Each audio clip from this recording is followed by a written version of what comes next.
Assalamualaikum warahmatullahi wabarakatuh, teman-teman. Desa wisata Adiluhur ini merupakan salah satu wisata yang paling populer di Kebumen loh. Desa wisata Adiluhur ini berlokasi di Desa Adiluhur, Kecamatan Adimulyo, Kabupaten Kebumen.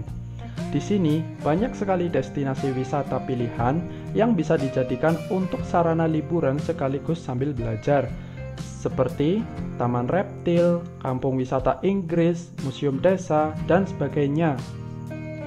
Namun, saat ini destinasi wisata di sini sangatlah sedikit pengunjung, sampai-sampai kita bisa menghitungnya dengan jari saja.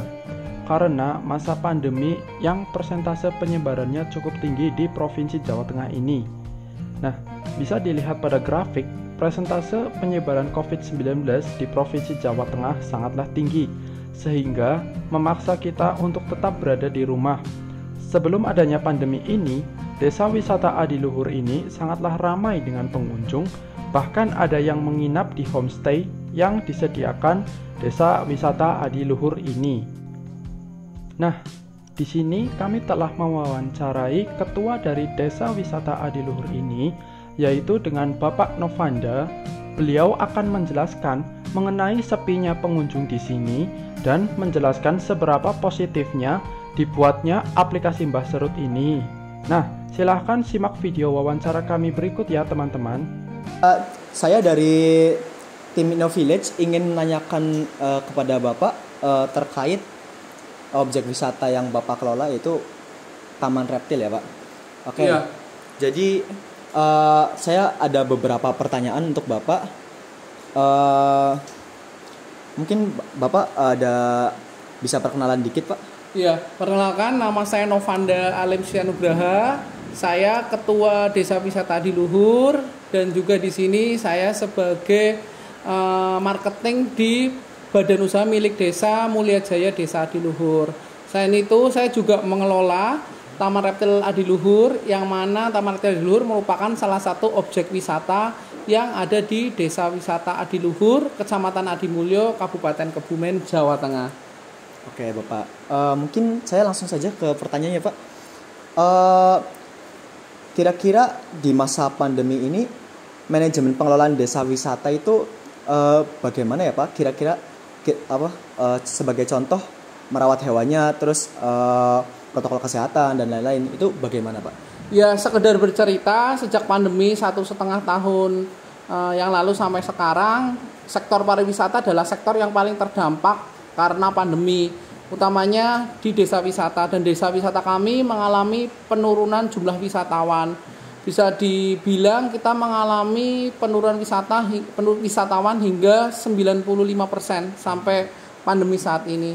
Dan tentunya itu berpengaruh terhadap manajemen dan biaya operasional di objek wisata yang ada di desa wisata kami.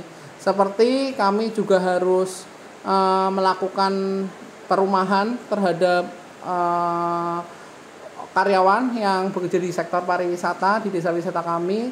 Lalu juga kami juga mengalami yang namanya adalah dari pemasukan tiket juga tidak ada. Jadi kami harus tetap terus melakukan kegiatan operasional. Utamanya karena di objek wisata kami kebanyakan adalah flora dan fauna. Utamanya faunanya adalah reptil. Otomatis biaya perawatan adalah biaya yang paling besar, utamanya untuk makan sehari-hari.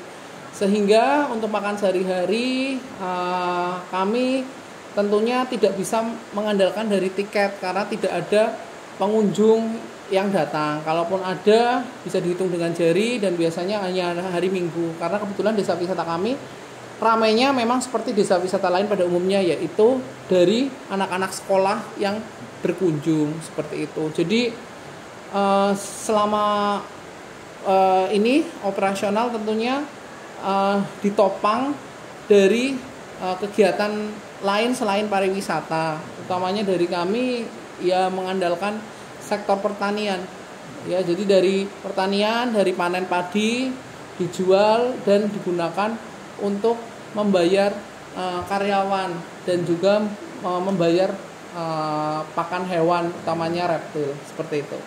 Oke, baik Pak. Kira-kira upaya peningkatan desa wisata di kala pandemi itu bagaimana ya Pak? Iya, upaya peningkatannya tentunya karena selama pandemi kita membutuhkan namanya adalah less kontak ya, atau ibaratnya mengurangi aktivitas offline. Jadi kami mendorong kegiatannya online. Jadi kami ingin ada terobosan berupa inovasi. Dan alhamdulillah kami terbantu dengan inovasi yang dihadirkan dari Perguruan Tinggi Institut Teknologi Telkom Purwokerto berupa aplikasi Mbah Serut.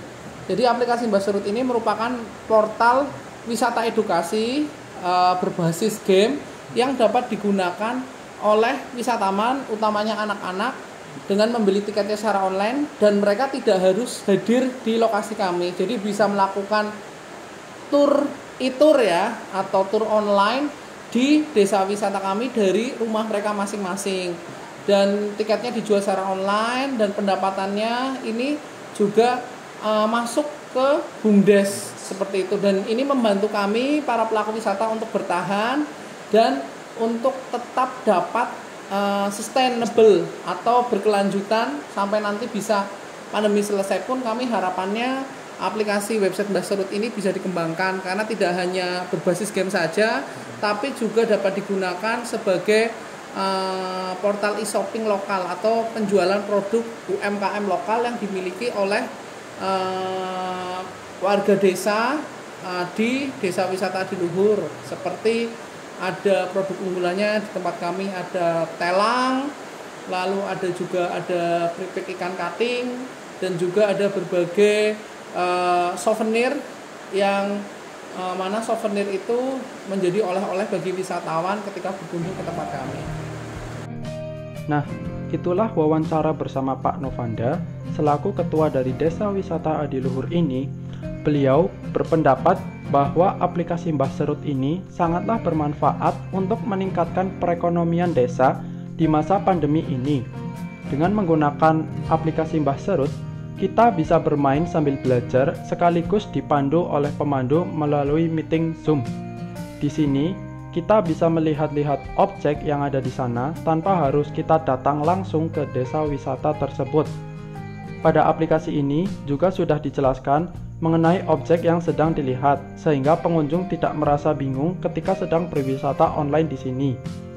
Misalkan teman-teman sedang melihat macam-macam reptil atau alat pertanian kuno atau objek yang lainnya, teman-teman sudah bisa melihat deskripsi dari objek tersebut, dan teman-teman bisa melihat video mengenai objek tersebut. Semua konten tersebut dikemas dengan menarik di dalam aplikasi Mbah Serut ini. Sekian video sosial dari kelompok kami. Bila ada kesalahan, kami mohon maaf yang sebesar-besarnya. Wassalamualaikum warahmatullahi wabarakatuh.